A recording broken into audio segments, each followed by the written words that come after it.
Attention, everybody. The views and opinions expressed on the show are not necessarily those of Acts Ministry, Acts Media Group, and or their affiliate and subordinate ministries and or nonprofits. So, making his debut as Pastor Steve O'Mickey Mac McAllister. Take it away. Hey there. Good morning. I was saying good afternoon. It's been a crazy weekend. Really enjoyed the weekend. The weather has been great. It's, I guess, partly sunny. It's supposed to be quite hot today. The humidity, I guess the real feel is supposed to be up in the triple digits. And, well, I've got a great show for you coming up. I'm really thrilled and excited to have Wolf for Vets, not veterans, it's Wolf for Vets, correct? Correct. And I have the founder, which is... Us too. Okay, you two are the founders. And Pam, you are the trainer. Yes, I am. Okay. And where'd April go to? She's under the Oh. table. Under the table. And April is our mascot. So I really appreciate you ladies being here this morning. I know it's kind of early for you guys. I don't know how early you guys really get going, but 4 a.m. oh, well, I guess you're up before I am. Of course, me being in boot camp, I remember getting up at 4:30. So, but I haven't done that in quite a while. Except for my wife when I took her to work when she was working 5 a.m. to 2 or something like that. So that was the earliest I'd gotten up in a long time. But I'm just thrilled to have you ladies here, and we've got a lot to really catch or talk about as far as what you ladies do and why you do it and where you're from. And so, first of all, your names are... My name is Beverly. Okay. My name is Sue. Okay. And I'm Pamela. Okay. And this is April.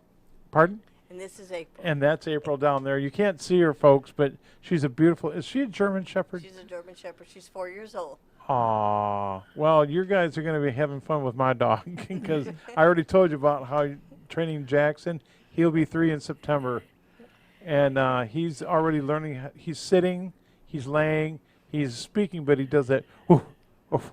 You know, he's trying to speak, but we give him treats at least if he tries. I guess that's a good thing to do, isn't it? If they're trying to give him treats and that. So how did Wolf for Vets begin anyway? Anybody can answer. I could answer that. Several years ago on my behalf, I was on a show on KTTS called Cracker Barrel.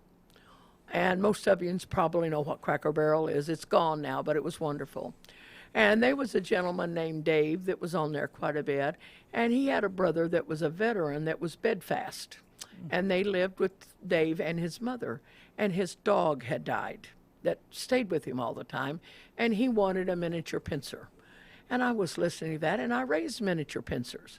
And I says, I've got a female that I've retired, and that would be good. She's a calm dog. So I give that to Dave and his brother, and that's what got me started. And I thought, I have a husband that was a service member, and I have 2 sons that was in the service. And I thought, I need to do something. And at that time, I had never met Beverly. Well, me and Beverly met at the Missouri Pet Breeders Association, and we both raised puppies. And we got acquainted, and she's a veteran, and we got to talking, and this is what we come up with to help. Oh, that's a beautiful start, isn't it? And you guys work together like Monday through Friday, 24 hours? 24 hours a day. 24. I was kidding about 24 hours, but hey, you know, I guess whatever works, works. Well, we do a little bit more than just the dogs and the puppies. We stay in touch with our veterans. And occasionally one will get in trouble. And we have a full-time counselor that's on call 24 hours a day. And we try to take care of them. And they need sometimes more than just a dog. Sometimes they just need to talk. And if you were down at Branson, you notice that we always have a bunch of people around there, and we just talk. And sometimes they need that, and sometimes they need some other kind of help. And we try our best to stay in touch with the different organizations that can help any specific thing that they need, and we refer them to that. So, well, that's good. So you have, so you're in touch with quite a few organizations, and it's not just, and it's folks, it's just not vets don't just need pets; they need people too. Yes. Absolutely. And that's good that you guys have, because there are some organizations that want to stick to just what they do, which would be like for dogs and dog training and that. And then there are some organizations such as yourself, who people are people, and they don't need just animals to talk to; they need other people. Well, one of the things that we do, this is one of our favorite things to do. When a veteran fills out an application for a dog, they tell us what they want, not what we want to give them. And most of them goes back to their childhood, that they wanted. Well, I had a Lassie, and boy, I'd like to have another one. I remember the good times. Well, whatever breed that dog is, we go to our breeders, mostly Missouri Pet Breeders Association, and we get in touch with our breeders and say, do you have this, this, this, and this? If they say, yes, we've got it, then we get a hold of the veteran. They go to the breeder, and they have a relationship with that breeder and the veteran to give them the dog. And that gives that veteran another relationship that they can go to. And especially our Vietnam boys, they need that relationship. A lot of them live by themselves, lives in communities like the seniors' housings, and they don't have the relationships of outer people that they need. Yeah. So we start with that, and then we work outwards. So you're kind of like your bullseye. You start from the center and work your way up. Yes. Demographics and things like that of dogs, but breeders. I've never heard of that. Where you actually have them go to the breeders first. Usually they have a set dog, or they have somebody that they actually have some set aside for that person, but they want to build that relationship with that veteran just to see what kind of. But that's neat that you guys actually have them go to the breeders. We wanted that for the veterans because they need that relationship. Right. I have been on the board of Missouri Pet Breeders for many years, and our breeders are wonderful. Now, all of this is free to our veterans. They never pay for that dog or puppy. They never pay for the training, but they all need the relationship, and the breeders are so grateful and to give that dog to that veteran. And we keep a file of it all the pictures, and everything. But the veteran needs a lot more than that. And when they get a dog that they want and what they've dreamed about, then they do much better emotionally, especially with PTSD, than we hand them a puppy here. It doesn't work that way. You've got to have the emotion and the love and everything there all to one thing and bring it all together. Yep, and that dog can. I guess they're really good at feeling the like a body language, looking at the body language. That's what they're trained to do, is Yes. looking at the body language. And a lot of times what I'll do with some veterans, if I'm able to, I will go to the breeder and check the puppies out. Because sometimes what happens, you get a real cute puppy, and that dog is just not, the temperament to be a service dog. It takes a special kind of dog to be a service dog. And there's tests that need to be done. And we just did some tests with like 3 dogs. And we picked one for a veteran that's a Vietnam veteran. And in April, we took the dog to her. And now she has cancer, and we've had to take the dog back. She is dying. And she called us, and we went and took the dog back, and now the dog has been staying with me, and I found it a really, really good home. So we go a little bit further in helping people. Like, my grandson and my granddaughter came with me when we went to check the dogs out, because I wanted to see how they react with children. Because if you're going to have a dog that's a service dog, you've got to make sure it's not terrified of kids. And it's just a good sound temperament, and we test for intelligence. We bang some pots around, make sure that doesn't scare them. We could get a box, and we cut part of the box out and put the dog in there so he's facing the wall, and start counting. See how fast he turns around to get out, and the quicker he turns around, he's intelligent. He figures things out. That's going to help him be a good service dog. If he's screaming and whining, well, that's just going to make it to where the person gets the service dog. They're going to have problems with that dog, and then they might end up giving the dog up, or the dog just doesn't work out for a service dog. So it's real hard to check out the temperaments of the dogs. Yeah, now I heard too that once the dogs, obviously you do take the harnesses off, and I don't want to use the word harness, but the label I should say, and I heard that they can be just like another domestic dog but once that harness comes on, they're working and you're not allowed to pet them or anything like that. Is that true? Yes, it is. And a lot of times with service dogs too, it depends on what they're a service dog for. Like if you have a service dog that's for diabetes alert, and you've got to have that dog be able to focus on the person. And if somebody comes up to pets that dog loses that focus. It's a psychological attacks that this person is having. The dog has to be, diabetes, be able to smell, and that's why there's no pet. Now there are some dogs which they're not with that kind of attention that they need, and sometimes you can go pet them, but that's why a lot of times they have don't pet, because that dog has to focus, and it's best just not to That pet makes him. sense. It makes sense. So, Sue, right? Beverly. Or Beverly, you're Sue. Pam. Okay, I'll get it right by the end of the program. And you forgot April. In April. And I don't want to forget about April. April's eyes are open. I know they are, and she's probably listening. Yeah, Like, she is. well, what about me? And she's very well trained. By the way, we have also another gentleman here that brings his dog, and his name's Deacon, and I forgot what breed he is, but he's a big dog, and he's very well trained, and he's a gentle. I call him the gentle giant, but. And then then we have another young lady who, her mom has a dog, and she and Jaden has a dog, and they're both for the same kind of thing.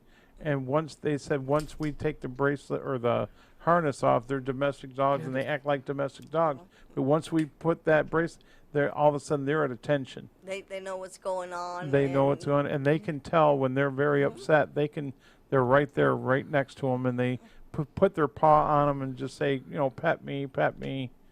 So that's really good. I think a lot of breeds has got their own little niche. We have found that King Charles Spaniel, if you have anxiety attacks or panic attacks, by far they're the best dog you can get. Okay, that's good. On Good to know. your seizures, I've never seen anything better than a Min Pin. For cancer, your blood-borne diseases, a Beagle. So each of they were bred from God to be working animals, and each one is bred for a different thing over the years. What about I have a rat terrier, and I think I told you guys I have a rat terrier and a black lab.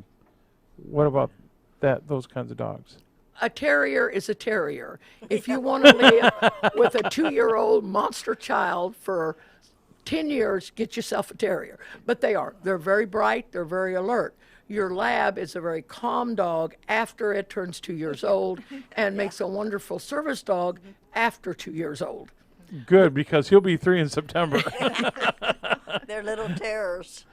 Yes, they are, and he likes to chew everything. things up. He likes to chew our cat's toys up. But there's one toy that we call it his night, and it's a pillow, a bone.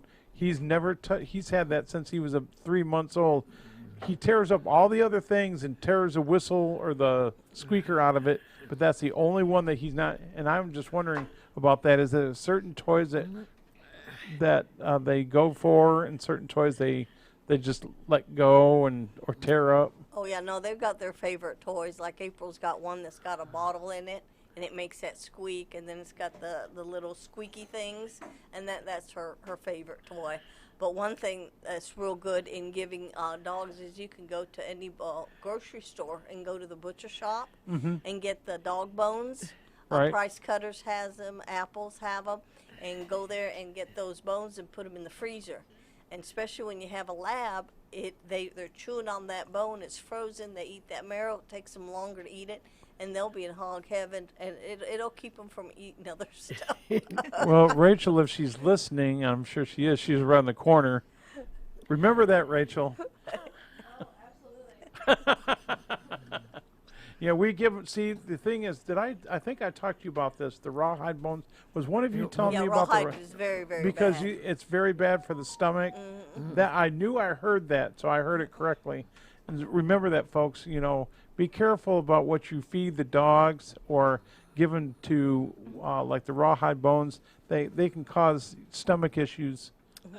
They do not rot in the stomach, let's say. Right. And they can't pass them. Rawhide is very bad for your dogs. Right, that's what I thought, and I've heard that, and I'm like, you know, I thought some people have opinions, but these are true facts. These are true facts, and your dog food that you give your dog is real I important. heard there's a certain breed. We're really careful about what we mention on the air. We got to be careful because of copyright.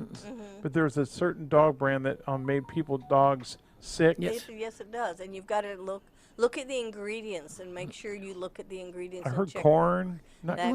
No, some dog foods they put too much corn in it. If it just has a little bitty bit, but it's best not to have. so what are the corn. ingredients that they need to look Well, for? I will tell you a real simple We'll way get to you do in a minute. I know you're quiet. I'll give a very, since me and her own a kennel and we clean. When you get a dog food, and I don't care what brand, the more the stool, the less good is the dog food. So the smaller the stool that comes out of your dog means less goes in and less filler and more they use. So when you buy a dog food, no matter what brand it is, if he eats a lot and he goes to the bathroom a lot, you're in the wrong department in the food department. Go to a better quality dog food. Now, not necessarily that dog food is bad for another dog, because it's just like us humans. They have a different stomach setup, each individual dog. Right. So yours might do X brand and do well, but my little Pomeranian that's in the house does not do well on it. So find a dog. The less you have to feed and the less you have to clean up outside, the better the dog food is for your dog. That makes sense. It does. I actually, when I say it makes sense, I've never heard that, but it does make sense. And people can kill dogs by giving them the wrong dog Yes. food. I heard that my dog, the former dog that we had, we gave him this particular brand. I'll tell you after we get off the air what it was, but and I think you'll know what I'm saying. The dog food actually got him sick to where he was chattering constantly, like, Yes. and he was doing that. I'm like, where in the world did this come from? And he never had that problem before. And we were told by a naturopath doctor just to rub some kind of naturopath thing on the gums, and within a couple of days he stopped. But it was that certain brand of dog food that his teeth were chattering like that, and he couldn't hardly chew. We didn't know if he was chewing food or, chattering like he was cold, and it scared us because we didn't know what was going on, and so I didn't know if we were killing him or what. So you know what kind of brand food I'm talking about, Yeah. and it is. It's Breeders are very educated. we'll talk about that later, but I was just really concerned. So there's like the dog food. We really have to be careful what we feed our animals. And Yes. and what about table scraps? No. I feed mine table scraps all the time, so it's all up to the individual. Right. And as far as training, that's what I guess going with, back to with training. if you give table scraps, if you're gonna have a service dog, they can't. If I'm eating at a restaurant and I drop some food, the dog can't eat it. If I take her to McDonald's and some kid dropped a bunch of French fries, she can't eat it. So as far as giving him table scraps, I don't want to give her any because she'll sit there and think that she can eat anything. Now, when I feed her, instead of giving her, I give her dry dog food, but I also, instead of using the canned dog food to flavor it a little, I make chicken stew, and I get chicken breasts, I get brown rice, peas, and carrots, and put it all in there, and I get a big old pot, just like I'm making a chicken stew, and grind up all the chicken, and then I give like 2 scoops of that to flavor the food. Some dogs get irritable bowel syndrome. She has it, and that kind of helps her with her stomach. And instead of buying the canned dog food, this is a lot better, and it's a lot cheaper to just make Yeah, the and it's chicken. all natural. And it's all natural, and it's better for the dog, and it's a lot cheaper too. Yeah, because I'm guilty. Rich and I are both guilty about doing that with Jackson, and we try not. We're starting to back off a little bit on that. We want to, because if he's going to be trained, I don't want to start giving him something and then all of a sudden. But that dog food that you guys gave him the last time, he was all about that. Now and then went back when we were done with him. We went back to the other dog food, and he's like, "Okay, I'll eat it if I have to." So. And speaking of that, I guess you guys were planning on going to. Now I met you at the Veterans Village, Yes. and I don't know what they're going to plan. I haven't heard anything about Veterans Village unless you guys have heard anything. She takes care of that, Ann. Okay, so what exactly is your role, as far as between the two of you? Well, we have our application in with the Veterans Village right now. We're kind of waiting to hear back if that's gonna go. Okay, because that it's really good that they have unusual. Sometimes they have unusual booths, but it's really good to have something that's unusual. And it's not really unusual to have dog trainers there, but I think that it's really good idea that veterans have a choice of knowing different things. And so, my actually question is as far as training and different places that you go now. Where all do you set up your? She takes care of a lot of that, and I do the going. Okay. She is the business end of it. Okay, so the business end. There's so many different places that you go to, and you're just loaded down every year, aren't you? Well, yes, we're busy, but except this year, thanks to the COVID, we're slowed down, unfortunately. But yes, we do go to a lot of places. Veterans Village, we love going there. It's our favorite place to go, and around our booth is always a buzz going on, so we're keep going. And last year we gave away Purina dog food, and that was a success, and we just enjoyed that very much. I think I made it. I would like to take this over to another part of what we do. If that's Sure. okay Oh, with you. I want you to. Oh, yes. A lot of our veterans that we work with have PTSD, and there's an increase on PTSD, and the VA has redone their numbers. They had people in the group that they weren't really directly active duty people, Right. and so now they're saying that 17 veterans commit suicide a day here in the United States. And now over the last 10 years, over 60,000 veterans have committed suicide. That is ridiculous. It's time that the communities come together and start helping our veterans a little bit more. And that's what we're about, is educating people. But anyway, the veteran, when you're a veteran, you develop a toughness, and you got to be self-sufficient. And so when a lot of our soldiers see so much things going on that they shouldn't see in life, these tapes play in their head. They got this sickness in their head. They can't get rid of it, and that's where we also come into with our dogs. But anyway, when we give a veteran a dog,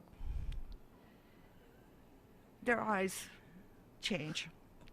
They lighten up. They cry. And and we know we've done a good job when we see this, and we all cry together. But the veterans, they have a lot of substance abuse, and they cut back on their substance abuse when they have a dog, because now they have an activity to do, and they get the veterans up in the morning. This dog's got to be cared for. The dog needs training and needs to be walked and so forth like that. And Pam does a wonderful job with training. I want my hat off to her. She's excellent. but anyway, they have a issue with. You feel like you're a peg, but you're a square peg, and you're trying to go into a round hole. You come out of the military, you were successful, and you got honors, and then when you come to the civilian world, you don't fit in. It's just it's sad. And so if you have a veteran when they leave the military, and they're transitioning to the civilian world, they need help right then and there. Because if you don't help them, because you're going to lose them. They need someone to hold them up, tell them they're doing good, help them get jobs, help them get the care they want, and get them back on their feet. Because it's like a 190 when you come out. What does a veteran really need is unconditional love, and we provide that with purebred dogs. And the veteran gets to choose the gender of the dog, the breed they want, and you can look it up on the internet and look at the traits and see if that breed is going to be good for you or fits you or not. But the veterans just want to know that you love them, no matter what they've done, no matter what they've seen, just to ease them down. You know. Yeah, and Bev and Sue, the amazing work they do. Me being the dog trainer, I'll get people, call me up. They'll get somebody to call me up. Well, we have this veteran that needs this kind of dog. See try to find what breed would be best, and I find out what the problem is, and I'll talk to the veteran about it. Exactly what do you need? Do you have a big backyard? And then find that breed for them. If you've got somebody that needs stability, and how much do you weigh? Well, he weighs like 250 pounds. He's going to need a big dog, and we get that breed, and they'll find the dog. I mean, it's just amazing the work they do in being able to provide these dogs for people, and helping me find the right dog for the veteran. Because I'll talk to the veteran on the phone for hours, just trying to figure out what are your needs. Because a little, King Charles Cavalier would not do this guy that's 250 pounds that needs stability. It's not going to do him good. He needs a dog. Right. You'd hate to have him fall on the poor thing. Yeah, exactly. Well, I've got to say some more about our breeders. Okay. I don't know how many over the last 5 or 6 years puppies that we have given away that their mom and dad are champion dogs. People don't think about that, but we have not only just companion dogs. We have good quality show dogs that our breeders will hand right over to our vets with happiness. And they are wonderful, and we try to keep them in line and stay in touch. Even if it's just an email, it's wonderful. And so the quality of the dog is one of the biggest things that we look at, is the quality of that dog to give to our veterans. That's great. Hey, Matt, did you have a question or something? Oh, okay, I wasn't sure if you. No. Okay, I just wanted to make sure. I'm just going to do a mic adjustment here. Okay. Because, that way it's directly. There you go. I just wanted to make sure. I didn't want to cut you off if you had something to say. Oh, no. I'm just making sure we are on time and everything. Y'all are doing great. All right. Thank you, Matt. Matt's a great engineer and co-host or host of his show, The Morning Drive. So be sure to tune in for that Monday through Friday from 8 to 9. Did you mention the shirts that we might be getting? Yes. Oh, and we're going to be talking about that. That's going to be a commercial on our show. The shirts from Jennifer's, the Ozark Mountain Craft Mall. We're going to have shirts made for the staff as well as the volunteers, and T-shirts, and as well as polos. So, but be sure to go by the Ozark Mountain Craft Mall and say hi to Jennifer from me and the gang here at Axe Media. She knows who we are. So do that. It's in Branson across from Grand Country. So. Anyway, that was a quick commercial. I thought I'd better throw that in there real quick. But anyway, if I had a question about my dog. I think I already told you about Jackson, and he's hyper right now. He's not sure what's going on, especially when something new throws his way, and I'm not sure exactly how to train. Or you said something about you look to see. Oh, I have PTSD, and I had some night flare ups or night flashes the other night, and he was barking actually. And before I knew it, this was about a month ago, I guess, I noticed that Rachel actually, I thought she was moving around, and it was our dog. He came up to me and started sniffing me, and he actually put his paw on my head. And I was like, where is this coming from? And I thought he was just rustling around, but he was doing that because he sensed that something was going on. He actually put his paw on my head. So he's already... It's almost like he's already being pre-trained, but obviously he has to be officially trained to do anything. But is that a good start? Well, it is a good start because it's amazing. People don't realize how special and how much dogs can do for us, and what they offer us and sensing it. They can smell. I mean, I can get my dog to find the car for me. I mean, if I'm at a parking lot and I get lost, I mean, I can tell April, find the car. And just something like that would help like a veteran if they, oh my God, where's my car? You're at Walmart, you lost your car. You drop particles of your body when you're walking, and they can smell that, and they can smell where the car is at, and you train them to find the car. And April, I've been in places where, I mean, it's like, oh, it's a, you know, we've had, at a park where all these people are huge parking lot, and I forgot where I parked the car, and I'll ask April, find the car, and she gets out in front of me and she finds it. And this is one of the things I'll teach the veterans to do. But the capability these dogs have, and people just don't realize how exceptional they are, how much they can help us, and they can sense things when things are wrong, like when that's great. And one of the things is people have to realize and work with the dog. So just like you did when she did that, you went and paid attention to the dog. If you had said, hey, leave me alone, well, right there you're cutting that training off, and you say the dog is kind of like backing off. And okay. Well, now I need to know. So whenever that happens, I just keep on doing what I'm doing, because Exactly. once in a while he'll stretch and he'll push on my stomach, and I'm like, okay, is he stretching or is he trying to tell me something? He's trying to tell you something, and that way you have to go, that's good, and reward that behavior. Thank you, and thank the dog. A lot of people don't think to And thank you don't the always dogs. thank a dog by a treat. You can just thank a dog by giving him You the say, courteous yeah. verbal, and then there's verbal reprimands. That's the bad news. I will tell you a little secret, sort of. We have a friend of ours that does physical disabilities, which is a different ballgame, and also does PTSD. He has got his training dog, like April. If the veteran gets in trouble, he knows how to dial 911.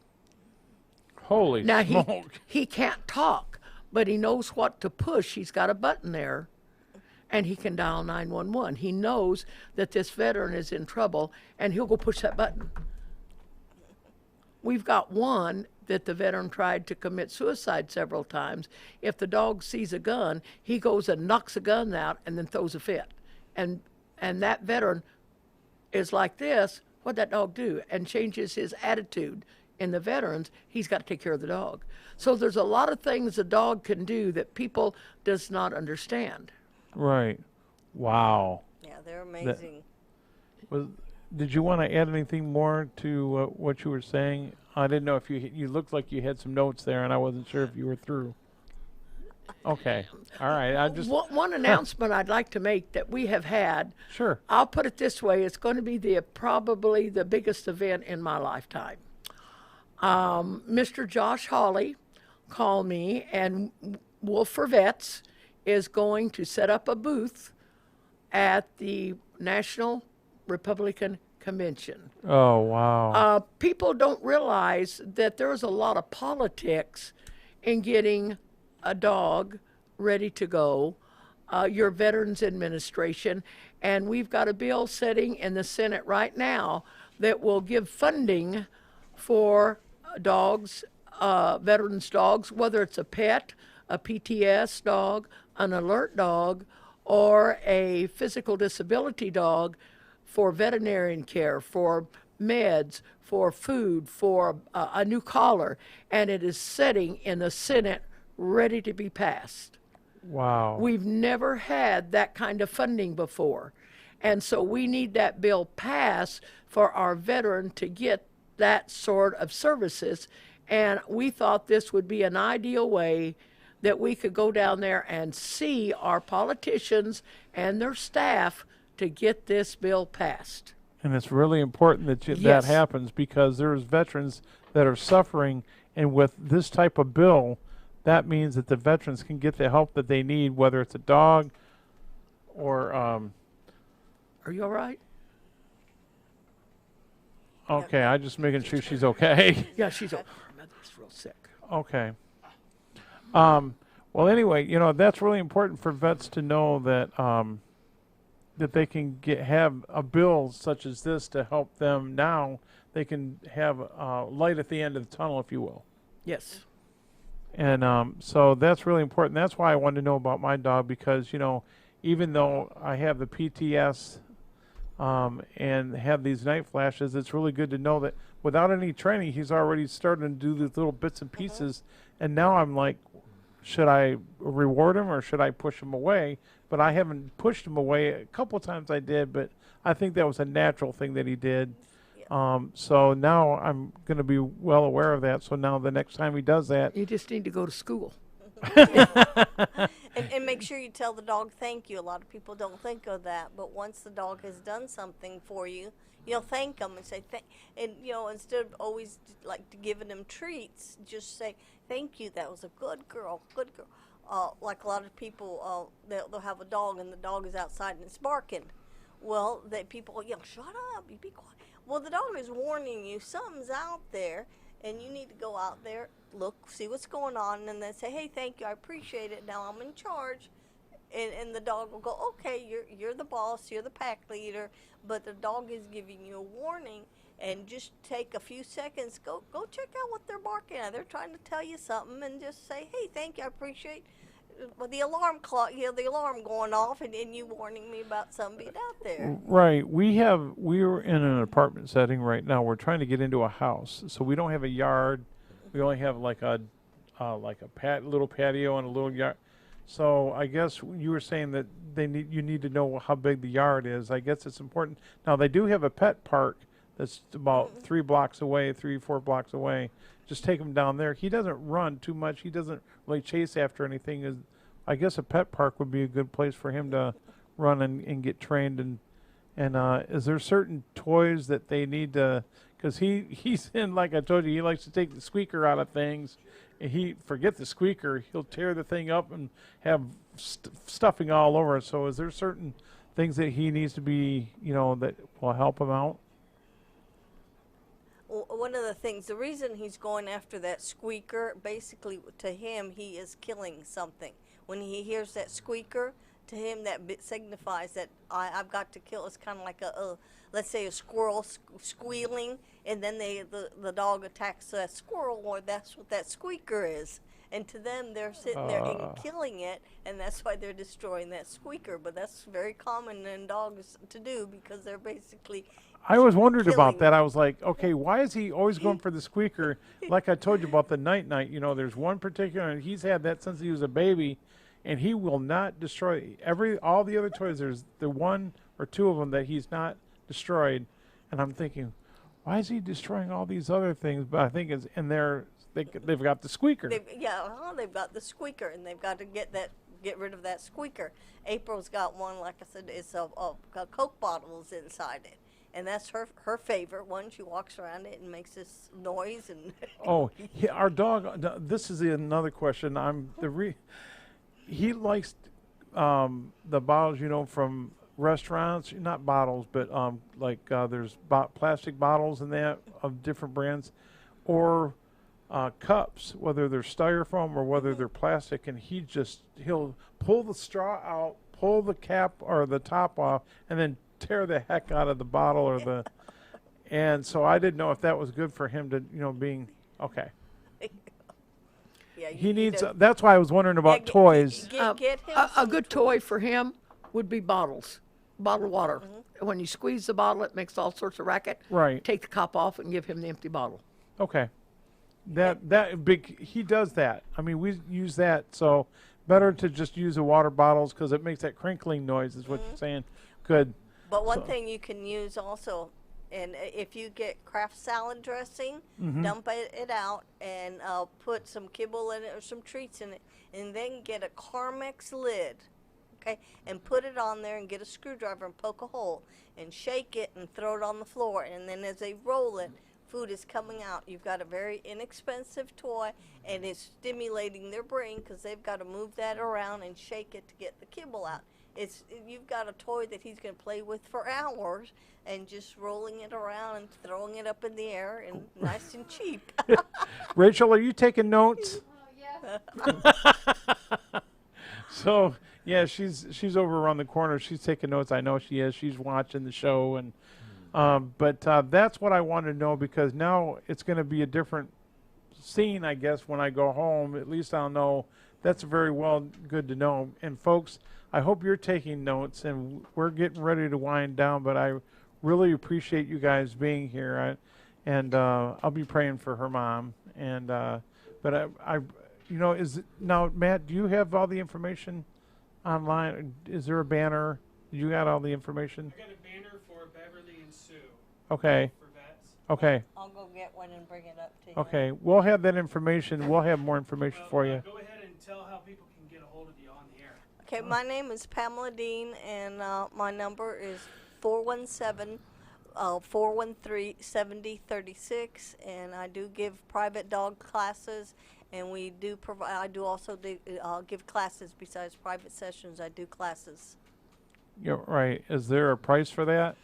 It's $120 for 10 weeks of classes, and we do it inside the Lowe's. Lowe's is nice enough to let us use their place. Oh, And great. that way, a lot of distractions, a lot tables they can get under, and then private sessions are $80 an hour. And I'll Okay. come to your home and help you with your dog, any kind of problems you might be having. And that's after the training. That's before, we can do it before the training. Sometimes I'll go and just analyze the dog. Say somebody's having problems with a dog jumping up and tearing down the blinds. Right. Well, I can sit there, come out, and tell you what to do to get the dog to stop doing that. Oh, okay. My name is Sue Swanigan. I live in Buffalo, and I'm the vice president of Wolf for Vets. And Beverly is the president. You can get a hold of me, SwaniganSue@gmail. I'm on Facebook, Sue Swanigan. Also, I get a lot of phone calls. 417-399-9047. All right. Thank you very much. Actually, that's been on Well, the folks, bottom screen the whole Yes. you know, I want to thank you for tuning in to Brighter Living Live, and I want to thank my guests again, Wolf for Vets, Sue and Pamela and Beverly. I appreciate them being on, and I want to have you guys back on again, and maybe we can show off more of April. Oh, and I don't want to forget April down there. April. So we can't zoom in on her because I'm sure she's just laying She's what? so that's okay. We love you, April. We do. So maybe April can meet Jackson. But anyway, thank you very much. And folks, have a brighter day. God bless you. We love you. And we'll see you next week. Take care. Bye-bye.